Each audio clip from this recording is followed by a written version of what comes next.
जय जगन्नाथ पिला माने शिक्षा सुजोग यूट्यूब चैनल आउ एक नवा वीडियो को आपण मानक स्वागत। आज वीडियो रे आमे पंचम श्रेणी सोशल साइंस बा सामाजिक विज्ञान रो प्रथम अध्याय जल ही जीवन विषयटा पढ़िबा। चलंतु देरी न करी बुझिबा आज रो पाठ जल ही जीवन। गोटे गप माध्यम ये विषय प्रवेश करिछि जल जीवन बुझिबा पई। वर्षा होउथाय गुड्डू झरका पाखकु दौड़ी गला जोठी काच ऊपर छोट छोट वर्षा टोपा खसी पड़ुथिबार ज्योति पूर्वरु देखुथिला। एई जल केउठारु आसे ओ कुआडे जाए बोली गुड्डू पचारला। आस जलर गतिपथ अनुसरण करिबा। आमे जानिचे जदिओ पृथ्वी पृष्ठर अधिकांश अंचल जलरे परिपूर्ण अति कम परिमाणर मधुर जल को छाड़देले आउ सबु होउची लुणी जल। आमे जानिचे पृथ्वीर जल भागर परिमाणटा अधिका मोट 4 भागरु 3 भाग होउची जल ता मध्यरु 97.2 भाग होउची समुद्र रे थिबा लुणी जल। तेणु लुणी जलर परिमाण सबुठारु अधिक। पानीय उपयोगी बा व्यवहार उपयोगी मधुर जलर परिमाणटा कम। जेते जीव जंतु मनुष्य पशु पक्षी उद्भिद बंचिबा पई मधुर जल उपर निर्भर करती आमे माने लुणी जल को व्यवहार करि परिबा नाही। एहा पानीय कृषि कार्य मधुर जलटा पीवा काम कृषि काम एवं नीति व्यवहार पई अत्यंत आवश्यक। अनेक उद्भिद और प्राणी मध्य मधुर जल रे वास करती। जल बिना जीवन संभव नुहे तेणु जलर अन्य नाम जीवन। पिले माने एबे चिंता कर जदि पृथ्वीर समस्त जल को आमे गोटे ग्लास बोली धरि नबा गोटे ग्लास पानी पृथ्वीर समस्त जल को धरि नबा तेबे केवल 1 चामच जल हेउछि से ग्लास पानी रो 1 चामच जल पूरा गोटे ग्लास पानी रो 1 चामच जल होउछि मात्र मधुर जल। ताले एइथिरु चिंता कर पिले माने आमे व्यवहार करूथिबा बा व्यवहार उपयोगी मधुर जलर परिमाण केते कम सबुठारु केते कम आउ आमे पुनी तार अपचय करूचे आमे केमते तार संरक्षण करिबा सेति प्रति यत्नवान हबा। एइ देइछि जदि समुदाय जल को गोटे ग्लास बा 200 मिलीलीटर बोली धरिबा सेइथिरु 5 मिलीलीटर बा गोटे चामच जल होउची हमर पीबा उपयोगी मधुर जल। एइथिरु अनुमान करा जाय जे मधुर जलर परिमाण सबुठारु कम। एइठी टिके पिले माने बुझिबा भलो भाबरे वर्षा जल संग्रह एवं भूमि तले जलर भरणा निमंते राजस्थान रे पारंपरिक छोट माटी बंध तैयारी हुए ताकू जोहडस कुहा जाए। पिले माने जो राजस्थान रे माटी जल संरक्षण जो करा जाए पारंपरिक भाबरे ताकू जोहडस कुहा जाए। जोहडस एबे आलोचना करिबा। प्रश्न 1 तुमे कोन भाबुच जे समुद्र रे थिबा जल को आमे पी परिबा ना पी परिबा नाही। 2 समुद्र जल को केउ केउ काम रे व्यवहार करा जाय परिबो। खनिज तैल लुण उत्पादन खनिज तैल उत्तोलन लुण उत्पादन माछ चाष सफारी और पर्यटन जुआर और भट्टारू शक्ति उत्पादन करि परिबा। पिले माने एठी मन रख गुजरात रो लुणिया अंचल रे एक विस्तृत समतल भूमि जोठारे समुद्र जल को सुखा जाई। एइटी जो छबि रे जेन देछि विस्तृत समतल भूमि रे समुद्र जल को सुखा जाई लुण संग्रह करा जाए। एटा भारतर सबुठारु बृहत लुण उत्पादनकारी अंचल मध्यरु गोटे माने गुजरात रो जो उपकूल रु लुण मरा जाए जो लुण संग्रह करा जाए बा लुण प्रस्तुति करा जाए सेटा होउची सबुठारु भारतर सबुठारु बृहत लुण उत्पादनकारी अंचल। आम राज्य ओडिशार ब्रह्मपुर जिल्लार हुमा ठारे मध्य लुण संग्रह करा जाए। पिले माने भारतर सबुठारु बड़ लुण संग्रह केंद्र होउची गुजरात एवं आम ओडिशा रे मध्य लुण संग्रह करा जाए को जगह रे आम ओडिशा रे जो लुण संग्रह करा जाए सेटा होउची गंजाम रो ब्रह्मपुर रो हुमा ब्रह्मपुर जिल्लार हुमा ठारे लुण संग्रह करा जाए। छवि रु पिले माने देखो केमती हमर लुण मरा जाए केमती लुण संग्रह करा जाउची जमी समतल जमी रे।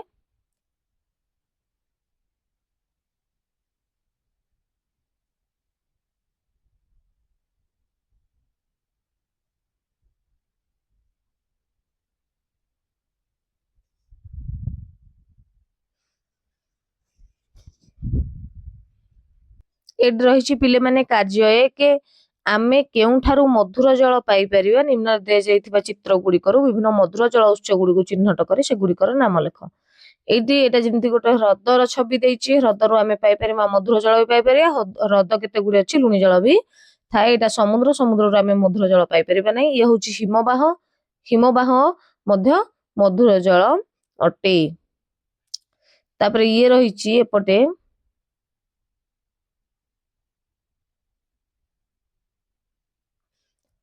जलर उत्स जोटा कि पहाड़ एवं पर्वत एटार मध्य मधुर जल पाई परिबानी नदी नदी मधुर जल पाई परिबा कूଅ कूଅରୁ मधुर जल पाई परिबा मेघरू मध्य मधुर जल पाई परिबा। जलर तीनोटी अवस्था रहिछि आमे जानिचंती जलर तीनोटी अवस्था रहिछि गोटे होछि कठिन जेमति कि बरफ तरल जोटा वर्षा गैसीय होछि जलीय बाष्प बा बाष्प।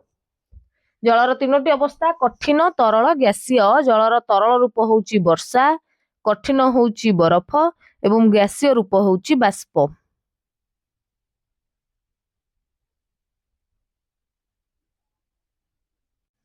पिले माने गोटे कथा मन रखिबा जम्मू काश्मीर रो उलार ह्रद एशिया रो सबुठारु बड़ मधुर जलाशय उलार ह्रदटा सबुठारु बड़ मधुर जलाशय जोटा कि जम्मू काश्मीर अछि एटा नदीर प्रवाह को नियंत्रण करी बन्या प्रतिरोध करिबारे सहाय्य करे। ताले उलार ह्रद केउ अंचल रही आम जम्मू काश्मीर सबुठारु बड़ मधुर जल पूर्ण ह्रद। कार्य 2 गोटे स्टील ग्लास नियो सेथिरे केतोटी बरफ खंड पकाओ ग्लास बाहर पाखरे सृष्टि होतुबा छोट छोट जलबिंदु गुडी को देख एई जलबिंदु गुडी को केउठारु आसिला ग्लास निकटरे थिबा जलीय बाष्प ठंडा होई जलबिंदु आकार रे ग्लास रो बाहर पटरे लागि गला किछि समय पई ग्लास रे रहिबा परे बरफ खंड गुड़िकर कि परिवर्तन है बरफ खंड गुड़िक तरलिबाकू लागिबो। जदि आमे अल्प गरम करिबा तेबे जल को जदि आमे जल को गरम करिबा तेबे कोन हबो जल बाष्प हबो। एई सब कार्य रु आमे जलर को अवस्था देखिले जलर कठिन तरल एवं गैसीय अवस्था देखिले परिवर्तन गुडी को लक्ष्य कर कार्य बरफ तरलिबा मु देखिछि हां देखिछि जल फुटिबा मध्ये देखिछि 3 दिन धरि सूर्य किरण थिबा जल बाष्प हुए ता मध्ये आमे देखिछु। एई परीक्षण रु आमे पाइलु जे जल बरफ एवं बाष्परे परिवर्तन होई पारे ओ एहा पुणी तरल अवस्था को आसी पारे। ताले पिले माने बे जल चक्र कोन बुझिबा। कार्य 3 गोटे स्वच्छ थळी नियो चित्र रे देखा जाउथबा परी गोटे मार्कर रे सूर्य मेघ गच्छ चित्र करी तीर चिन्ह दियो एहार एक तृतीयांश रंगीन जल रे पूर्ण कर सूचना रंग पाई नील काली रंग को व्यवहार करि परिबा। जल बाहर न जिबा पाई थळी मुह को भल भाबरे बंद कर एहाकू सूर्य किरण रे रख किछि घंटा परे थळी भितरे हेउथबा परिवर्तन गुडी को लक्ष्य कर कोजि जल गरम हुए मु चकित हुए जल किपरि गरम हुए तार कारण ना सूर्य किरण जल को गरम करिवारे सहायता करे।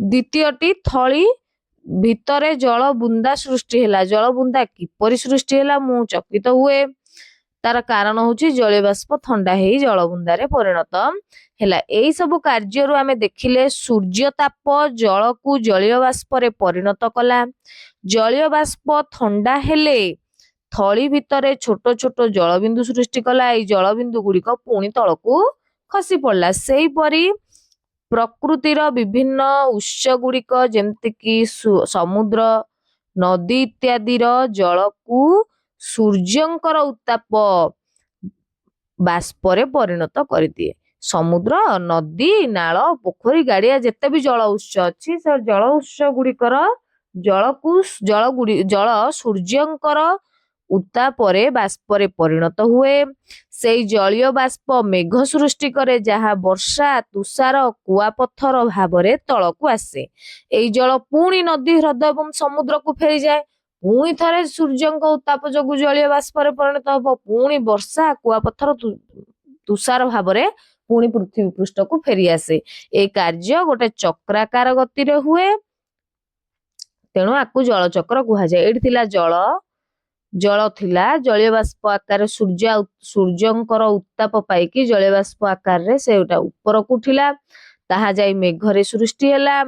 ମେଘ ସୃଷ୍ଟି ହେଇ ବର୍ଷା, କୁଆପଥର, ତୁଷାର ରୂପରେ ପୁଣି ନଦୀ ନାଳ ପୋଖରୀ ଗାଡିଆକୁ ଫେରି ଆସିଲା, ପୁଣି ଥରେ ଜଳୀୟ ବାଷ୍ପ ହେଲା। ଏଇଟା ଗୋଟେ ଚକ୍ରାକାର ଗତିରେ ଘଟିଥାଏ ଏବଂ ଏଇ ପ୍ରକାର ଜଳର ବୃତ୍ତାକାର ଗତିକୁ ଜଳଚକ୍ର କୁହନ୍ତି। ପିଲାମାନେ ଏଠି ଟିକେ ମନେ ରଖିବା,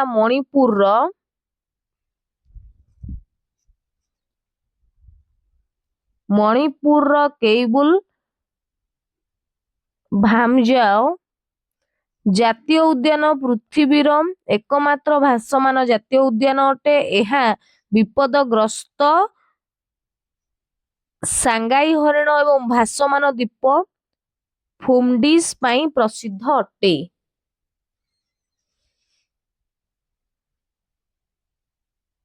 ଏଇଠି ପିଲାମାନେ ଗୋଟେ ରହିଯାଇଛି ଇମ୍ପୋର୍ଟାଣ୍ଟ ପଏଣ୍ଟ, ଯେମିତିକି ଭାରତର ସନ୍ତସନ୍ତିଆ ଭୂମିରେ ଦେଖାଯାଉଥିବା ଏକ ସ୍ୱତନ୍ତ୍ର ବିଲେଇର ପାଦ ପରଦାଯୁକ୍ତ, ଯେମିତି ବେଙ୍ଗ ଏବଂ ବତକର ପାଦର ଆଙ୍ଗୁଠି ଗୁଡାକ ପରଦାଯୁକ୍ତ ହେଇଥାଏ, ଯୋଉଟା ତାଙ୍କୁ ପାଣିରେ ପହଁରିବାରେ ସାହାଯ୍ୟ କରେ। ସେମିତି ବିଲେଇର ପାଦଟା ପରଦାଯୁକ୍ତ ହେଇଥିବାରୁ ସେଟା ଜଳରେ ଭଲ ଭାବରେ ପହଁରି ମାଛକୁ ଧରିପାରେ। କେଉଁ ଅଞ୍ଚଳରେ? ଭାରତର ସନ୍ତସନ୍ତିଆ ଭୂମିରେ ଗୋଟେ ବିଲେଇ ଦେଖାଯାଏ, ତାର ପାଦଟା ପରଦାଯୁକ୍ତ ହେଇଥାଏ, ତେଣୁ ସେ ପାଣିରେ ପହଁରି ମାଛକୁ ଧରିପାରେ। ପିଲାମାନେ ଏଇଠି ଜଳର ଚକ୍ରାକାର ଗତି ବା ଜଳଚକ୍ରକୁ ଟିକେ ବୁଝିବା ତାର ଡାଇଗ୍ରାମ ମାଧ୍ୟମରେ।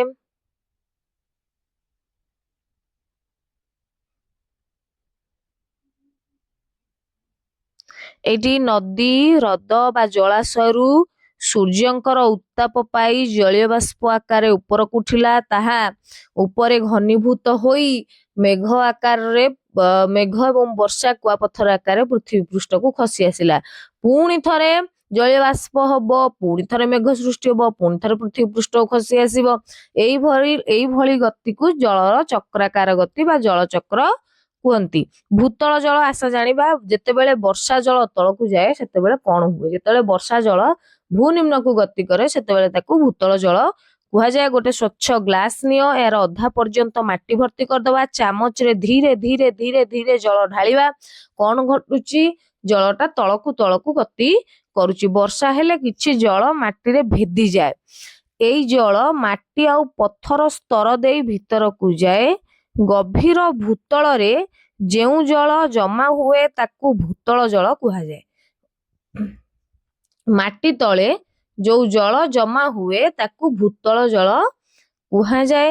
ଆମେ ଆମର ବ୍ୟବହାର ପାଇଁ କୂପ, ନଳକୂପ କିମ୍ବା ବୋରୱେଲ ଖୋଳି ଭୂତଳ ଜଳ ପାଇଥାଉ। ଆମେ ଆମ ବ୍ୟବହାର ପାଇଁ ଭୂତଳ ଜଳକୁ କେମିତି ବ୍ୟବହାର କରୁ? କୂପ, ନଳକୂପ କିମ୍ବା ବୋରୱେଲ ଖନନ କରି ଭୂତଳ ଜଳ ଆମେ ପାଇଥାଉ। ପିଲାମାନେ କାର୍ଯ୍ୟ 5 ଟିକେ ଲକ୍ଷ୍ୟ କର। ଭୂତଳ ଜଳର ପୁନଃଭରଣା ପାଇଁ ଚିତ୍ର ସାହାଯ୍ୟ କରିବ ବୋଲି ଭାବୁଛ। କୋଉ ଚିତ୍ରଟା? ଏଇ ଯୋଉ 3ଟା ଚିତ୍ର ଦେଇଛି, ଗୋଟେ କଂକ୍ରିଟ ରାସ୍ତା। ପିଲାମାନେ ରାସ୍ତା କଂକ୍ରିଟ ବା ସିମେଣ୍ଟ ଚଟାଣ ହେଲେ ତା ମଧ୍ୟ ଦେଇ ଜଳ ମାଟି ତଳକୁ ଗତି କରିପାରିବ ନାହିଁ, ତେଣୁ ଏଠି ଜଳର ପୁନଃଭରଣା ହେଉନାହିଁ। ସବୁଜ ଘାସ ଥିବା ବଗିଚା ଯୋଉଠି ମାଟି ଅଛି ତା ମଧ୍ୟ ଦେଇକି ଧୀରେ ଧୀରେ ଧୀରେ ଧୀରେ ଜଳ ଭୂମି ତଳକୁ ବା ମାଟି ତଳକୁ ଗତି କରେ ଏବଂ ଭୂତଳ ଜଳସ୍ତର ବୃଦ୍ଧି ପାଏ। ଠିକ ଅଛି, ଏଟା ହବ ଭୂତଳ ଜଳ ସଂରକ୍ଷଣର ଗୋଟେ ଉପାୟ। ସିମେଣ୍ଟ ଟାଇଲ ପଡିଥିବା ରାସ୍ତା ମଧ୍ୟ ଦେଇକି ଜଳ ଭୂତଳକୁ ଗତି କରିପାରିବ ନାହିଁ, ତେଣୁ ଏଟା ଜଳ ଭୂତଳଗାମୀ ହବାରେ ସାହାଯ୍ୟ କରୁ ନାହିଁ। ସହରର ସିମେଣ୍ଟ କରାଯାଇଥିବା ସ୍ଥାନ ଗୁଡିକରେ ବର୍ଷା ଜଳ ସହଜରେ ମାଟି ଭିତରକୁ ଯାଇପାରେ ନାହିଁ, ଯାହା ଭୂତଳ ଜଳ ପୁନଃଭରଣା ହବାରେ ବାଧା ସୃଷ୍ଟି କରେ। ତେଣୁ ମାଟି ବା ପଡିଆ ଜାଗାରେ ଜଳ ଭୂତଳକୁ ଗତି କରିଥାଏ। ଖୋଲା ସ୍ଥାନ ମାନଙ୍କରେ ଜଳ ସହଜରେ ମାଟି ଭିତରକୁ ପ୍ରବେଶ କରିଥାଏ। ସୋକ ପିଟ, ପୋଖରୀ, ମଣିଷକୃତ ହ୍ରଦ, ମଣିଷ ତିଆରି କରିଥିବା ହ୍ରଦ ଏବଂ ଅଧିକ ବୃକ୍ଷରୋପଣ ବର୍ଷା ଜଳକୁ ଭୂମି ତଳେ ପୁନର୍ବାର ଭରଣା ହେବାରେ ସାହାଯ୍ୟ କରେ। ତେଣୁ ଆମେ ବୃକ୍ଷରୋପଣ କରିବା, ହ୍ରଦ ତିଆରି କରିବା, ସୋକ ପିଟ ତିଆରି କରିବା, ପୋଖରୀ, ତାହେଲେ ବର୍ଷା ଜଳ ମାଟି ତଳକୁ ଯାଇ ଭୂତଳ ଜଳସ୍ତର ବୃଦ୍ଧି କରିବ। ଭୂପୃଷ୍ଠ ଜଳ ଭୂତଳ ଜଳ ପରି ନଦୀ ପୋଖରୀ ହ୍ରଦ ଇତ୍ୟାଦି ମଧୁର ଜଳ ଗୁଡିକ ପ୍ରାକୃତିକ ଉତ୍ସ ଜଳର ପ୍ରାକୃତିକ ଉତ୍ସ। ଏଇ ନଦୀ କେମିତି ପ୍ରବାହିତ ହୁଏ? ଗୋଟେ ନଦୀ ସାଧାରଣତଃ ପର୍ବତ ଉପରୁ ବାହାରି ସମତଳ ଭୂମିରେ ପ୍ରବାହିତ ହୁଏ। ଗୋଟେ ନଦୀ ପାହାଡରୁ ସୃଷ୍ଟି ହେଇ ସେଇ ପର୍ବତ ବା ପାହାଡରୁ ବାହାରି ସମତଳ ଭୂମିରେ ପ୍ରବାହିତ ହୁଏ। ଆବଶ୍ୟକ ସାମଗ୍ରୀ ଗୋଟେ କାମ କରିବା, ପୁରୁଣା ଖବର କାଗଜ ସଂଗ୍ରହ କରିବା, ସୋରିଷ ମଞ୍ଜି କିମ୍ବା ଅନ୍ୟ କୌଣସି ଛୋଟ ମଞ୍ଜି ନବା ପ୍ରଣାଳୀ ଖବର କାଗଜ ଖଣ୍ଡେ ନେଇ ଏହାକୁ ହାତରେ ମୋଚା କରିଦିଅ। ଆଉ ଖଣ୍ଡେ ଖବର କାଗଜ ନେଇ ଏହି ମୋଚା କୋଚା କାଗଜ ଉପରେ ରଖିଦିଅ। କାଗଜକୁ ହାତରେ ସାମାନ୍ୟ ଚାପି ଗଡାଣିଆ କର। ଏଇ ଚିତ୍ରରେ ଏଇ ଛବିରେ ଦେଖେଇଲା ଭଳିଆ ଖବର କାଗଜକୁ ଆମେ ଏମିତି ପ୍ରସ୍ତୁତ କରିବା। ଏବେ ଧୀରେ ଧୀରେ ସୋରିଷ ମଞ୍ଜିକୁ ଗଡାଣିର ଉପର ମୁଣ୍ଡରୁ ଢାଳିବା। କଣ ହବ ନା ଉପରୁ ତଳକୁ ମଞ୍ଜି ଗୁଡା ଖସିବ। ମଞ୍ଜି ଗୁଡିକର ଗତିବିଧିକୁ ଲକ୍ଷ୍ୟ କର। ସୋରିଷ ମଞ୍ଜି ଗୁଡିକର ଗତିବିଧି କିପରି ଥିଲା? ଉପରୁ ତଳକୁ ଖସୁଥିଲା। ଗଛ ଗୁଡିକ ସିଧା ସିଧା ସେଗୁଡିକ ଏଇ ଯୋଉ ମଞ୍ଜି ଗୁଡାକ ସିଧା ସିଧା ଗଡୁଛନ୍ତି ନା ବିଭିନ୍ନ ଦିଗରେ ବିଚ୍ଛୁରିତ ହଉଛନ୍ତି? ଏମାନେ ବିଚ୍ଛୁରିତ ହଉଛନ୍ତି। ପ୍ରଶ୍ନ ନମ୍ବର 3, କିଛି କିଛି ସ୍ଥାନରେ ସେଗୁଡିକ ଏକାଠି ହଉଛନ୍ତି କି? ନଦୀ ଓ ହ୍ରଦ ଇତ୍ୟାଦିରେ ଜଳ ଏକାଠି ହେବା ପରେ ସେଗୁଡିକ ଏକାଠି ହଉଛନ୍ତି କି? ହଁ, କିଛି କିଛି ସ୍ଥାନରେ ଏକାଠି ହଉଛନ୍ତି, କିନ୍ତୁ ଯୋଉ ନଦୀ ହ୍ରଦ ଇତ୍ୟାଦିରେ ଜଳ ଏକାଠି ହେବା ପରେ ସେଗୁଡିକ ଏକାଠି ହେଉଛନ୍ତି କି? ଜଳ ତାର ଗତି ପଥରେ ଭୂମି ରୂପ ଅନୁସାରେ ପ୍ରବାହିତ ହୁଏ। କୋଉଠି ଅଟକି ଯାଏ ତ କୋଉଠି ବଙ୍କେଇ ଯାଏ। ଜଳ ପ୍ରବାହ ଭୂମି ରୂପକୁ ପରିବର୍ତ୍ତନ କରିଥାଏ। ପିଲାମାନେ ଏଠି ଗୋଟେ ଇମ୍ପୋର୍ଟାଣ୍ଟ କଥା ମନେ ରଖିବା। ମହାରାଷ୍ଟ୍ରର ହିୱାରେ ବଜାର ପର୍ଯ୍ୟାପ୍ତ ଜଳ ଉପଲବ୍ଧ ଗ୍ରାମର ଏକ ପ୍ରକୃଷ୍ଟ ଉଦାହରଣ ଅଟେ। ଏହାର ଜଳ ପରିଚାଳନା ଏବଂ ବର୍ଷା ଜଳ ଅମଳ ପାଇଁ ସେଠିକାର ଲୋକମାନଙ୍କର ଯଥେଷ୍ଟ ଅବଦାନ ଅଛି। ତା ପରବର୍ତ୍ତୀ ପ୍ରଶ୍ନ, କାର୍ଯ୍ୟ 6 ଆଧାରରେ କେତେକ ନଦୀ ଆରବ ସାଗର ଆଡକୁ କିପରି ଆରବ ସାଗର ଆଡକୁ ଓ କେତେକ ନଦୀ ବଙ୍ଗୋପସାଗର ଆଡକୁ ପ୍ରବାହିତ ହୁଏ ତାହା ଆଲୋଚନା କରିବା। ପିଲାମାନେ ଦେଖ କାର୍ଯ୍ୟଟା, ରାଜସ୍ଥାନର ଆରାବଳୀ ପର୍ବତମାଳାରୁ ଉତ୍ପନ୍ନ ହୋଇଥିବା ଲୁଣି ନଦୀ ଏକମାତ୍ର ଭାରତର ପ୍ରମୁଖ ନଦୀ ଯାହା ସମୁଦ୍ରରେ ମିଶିନି। ଯୋଉ ଆରାବଳୀ ପର୍ବତରୁ ବାହାରିଥିବା ଲୁଣି ନଦୀ ଗୋଟେ ଅଛି, ଯୋଉଟା କି ନଦୀ ବା ସମୁଦ୍ରରେ ମିଶିନି, ବରଂ ଗୁଜୁରାଟର କଚ୍ଛର ରନରେ ଥିବା ସନ୍ତସନ୍ତିଆ ଭୂମିରେ ମିଶି ଯାଇଛି। ସନ୍ତସନ୍ତିଆ ଭୂମିରେ ନଦୀଟା ମିଶିଛି, ସମୁଦ୍ର ବା ହ୍ରଦରେ ତାହା ମିଶି ନାହିଁ। ଏଠି ଦେଖିନିଅ ପିଲାମାନେ, ଜଳ ଉତ୍ସ ଗୁଡାକ ବରଫାବୃତ ଅଞ୍ଚଳ, ପର୍ବତ, ହିମବାହ, ଜଳପ୍ରପାତ, ଏଇଟା ହଉଛି ନଦୀ, ଉପତ୍ୟକା, ବାଲୁକା ସ୍ତୂପ, ମରୁଭୂମି, ଇଏ ହଉଛି ହ୍ରଦ।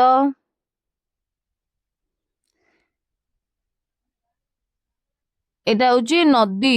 ପିଲାମାନେ ଏଇ ମାନଚିତ୍ରଟା ଦେଖ, ଏଇଟା ହଉଛି ଭାରତରେ ନଦୀ ଗୁଡିକ ବିଭିନ୍ନ ଅଞ୍ଚଳକୁ ବିଭିନ୍ନ ଦିଗରେ ପ୍ରବାହିତ ହୋଇଛନ୍ତି। ଆମର ଜୀବନ ରେଖା, ଭାରତର ନଦୀ, ଭାରତର ଏଇ ମାନଚିତ୍ର, ଆମ ଦେଶର କେତେକ ପ୍ରମୁଖ ନଦୀ ସୂଚିତ ହୋଇଛି। କାର୍ଯ୍ୟ 7, ନଦୀର ନାମ ହଉଛି ଗୋଦାବରୀ, ବଙ୍ଗୋପସାଗର ଆଡକୁ ଗତି କରେ। ହଁ, ନର୍ମଦା ଆରବ ସାଗର ଆଡକୁ ଗତି କରେ। ଗଙ୍ଗା ବଙ୍ଗୋପସାଗର ଆଡକୁ, ମହାନଦୀ ମଧ୍ୟ ବଙ୍ଗୋପସାଗର ଆଡକୁ ଗତି କରେ। ବାସ କରନ୍ତି ସ୍ଥଳଚର ପ୍ରାଣୀ ସ୍ଥଳ ଭାଗରେ ବାସ କରନ୍ତି, ଜଳଚର ପ୍ରାଣୀ ଜଳ ଭାଗରେ ବାସ କରନ୍ତି। ସ୍ଥଳଚର ପ୍ରାଣୀ ମାନଙ୍କର ଫୁସଫୁସ ଓ ଶ୍ୱାସରନ୍ଧ୍ର ଦ୍ୱାରା ଶ୍ୱାସକ୍ରିୟା କରନ୍ତି। ଜଳଚର ପ୍ରାଣୀ ମାନେ ଗାଲି ଦ୍ୱାରା ଶ୍ୱାସକ୍ରିୟା କରନ୍ତି। ସ୍ଥଳଚର ପ୍ରାଣୀ ମାନଙ୍କର ପହଁରିବା ପାଇଁ ଡେଣା ନାହିଁ, କିନ୍ତୁ ଜଳଚର ପ୍ରାଣୀ ମାନଙ୍କର ଡେଣା ଅଛି। ଚର୍ମ ଶୁଷ୍କ ଏବଂ ଶକ୍ତିଶାଳୀ ସ୍ଥଳଚର ପ୍ରାଣୀ ମାନଙ୍କର, କିନ୍ତୁ ଜଳଚର ପ୍ରାଣୀ ମାନଙ୍କର ଚର୍ମ ହଉଛି ପାଣି ପ୍ରତିରୋଧୀ। ଜଳ ଆବଶ୍ୟକତା କମ ସ୍ଥଳଚର ପ୍ରାଣୀ ମାନଙ୍କର, ଜଳର ଆବଶ୍ୟକତା ବେଶୀ ଜଳଚର ପ୍ରାଣୀ ମାନଙ୍କ କ୍ଷେତ୍ରରେ।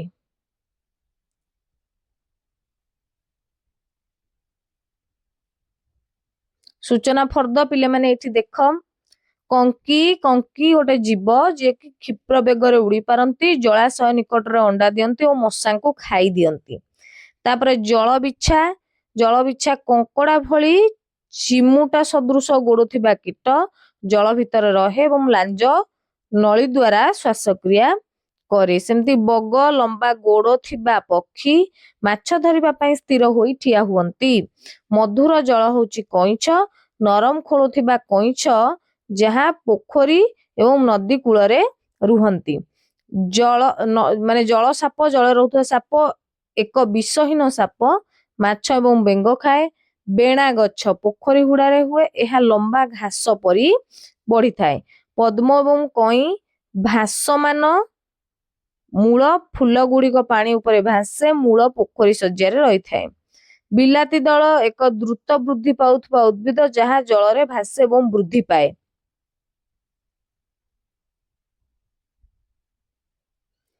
पशु पक्षी नाम पाटिबा थंट गोड़ पाद पक्ष द्वारा चलन चित्र एठी देखैबा।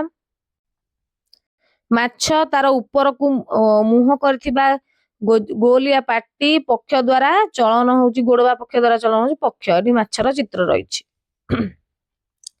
सेमती बग लंबा एवं मुनिया थंट सरु गोड़, बगर लंबा एवं मुनिया थंट एवं सरु गोड़ होइथाय। बेंग तार अठालिया जीभ आंगुठी गुड़िक परदा युक्त, एठी गोटे बेंगर चित्र पिले माने करिवो। सेमती साप, सापर लंबा जीभ तार पेट द्वारा से चल प्रचल हुए, तार गोड़ बा पक्ष नाही, से तार पेटरे चल प्रचलन करे, पेटरे भरा देकी चले, सेथि पई से सरीसृप। एठी गोटे सापर छवि पिले माने करिवो। सेमती कइंछ, कइंछर मुह बा चुंच तार पादरे से गति करे, एठी कइंछर छविटे करिवो।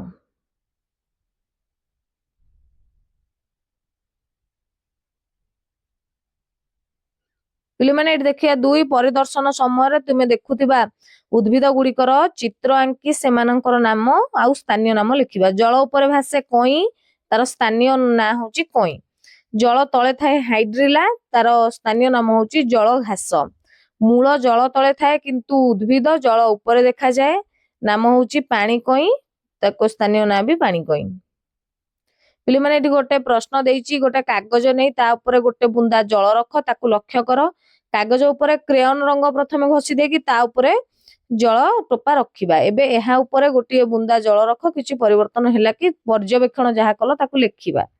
अच्छा पिले माने एठी बुझिबा जे केवल खाली कागज उपरे जो जल बुंदा रखिले ता तळकू गति करी शीघ्र ओदा हे गला, किंतु क्रेयन रंग घसाइथुवा कागज मध्य देई जल तळकू गति करी परला नाही कि कागजटी ओदा हैला नाही। सेमती जेमती सारू पत्र उपरे पानी पड़िकी रहे, सेई भली क्रेयन रंग घसा जाइथिबा जो कागज उपरे जल टोपा सेमती रही थाए। पद्म कई पत्र रे थिबा मोहम परि तेलिया बा चिकण आवरण सेमानंक पत्र को मध्य अधिक जल प्रवेश करबा को देई न थाए।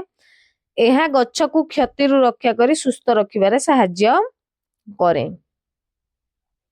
जलज उद्भिदर प्रकार एई कार्य द्वारा आमे मधुर जल परिस्थान रे वास करूथबा अनेक प्रकार उद्भिद और प्राणी मानकु जानिलु।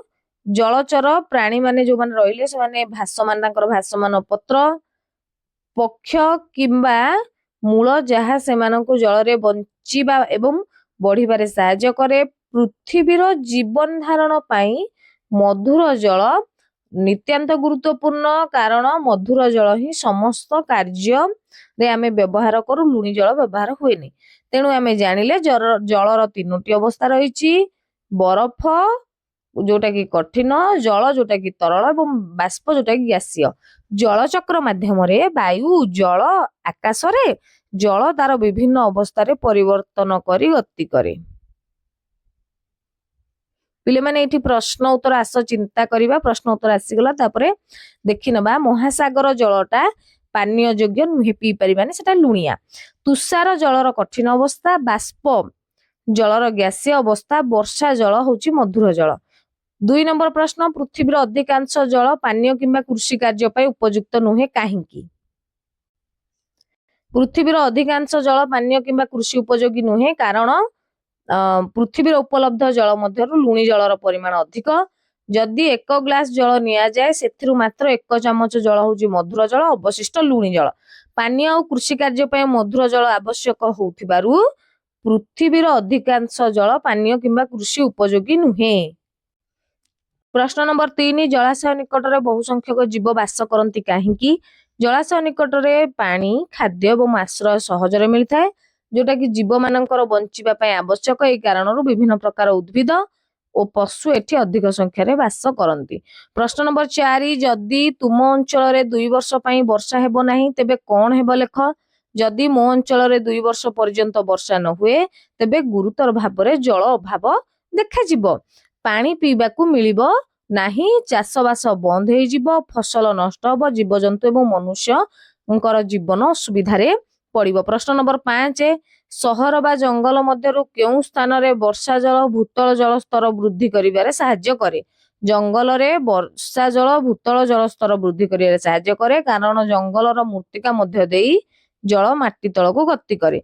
उद्भिद भूमि को धरी जल को जलाशय एवं भूगर्भ जल रे संचित करे किंतु सहर रे अनेक भूमि मार्बल एवं कंक्रीट चट्टाण होइथिबारु जल भूगर्भ रे संचित होई पारे नाही। प्रश्न नंबर 6 तुम घरे किंबा विद्यालय रे नुआ उपाय रे जल संरक्षण पय एक नक्शा प्रस्तुत कर। एथिरे कोन कोन रखिबो लेख। जल अपचय व्यवहार कम करबा पई आमे कोन करि परिबा ना वर्षा जल को संग्रह करिबा, लीक थिबा नल ओ पाइप मरामती करिबा, दांत घसीबा बेले नल को बंद रखिबा, गाड़ी गाधोइबा पई पाइप परिवर्ते बाल्टी व्यवहार करिबा, बगीचा रे पानी संरक्षण प्रणाली, जल पुनः व्यवहार करिबा, गच्छ लगेबा एवं परिवेश सुरक्षा करिबा, आमर जेतिकी दरकार आमर आवश्यकता अनुसार पानी व्यवहार करिबा, लोक माननकु जल संरक्षण विषय सचेतन करेइबा।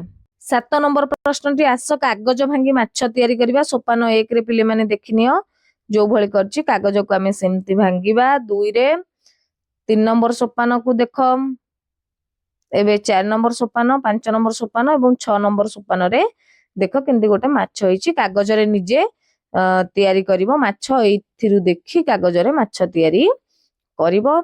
आशा करूछि आजिर भिडियोटी निश्चय हेल्पफुल रहिथिबो। एई भଳି शिक्षा संबंधी वीडियो आम शिक्षा सुजोग यूट्यूब चैनल रे उपलब्ध हेबो। तेणु आम शिक्षा सुजोग यूट्यूब चैनल को सब्सक्राइब करंतु, लाइक करंतु, शेयर करंतु, कमेंट बॉक्स रे निजर मतामत निश्चय जणांतु। रहूछि धन्यवाद।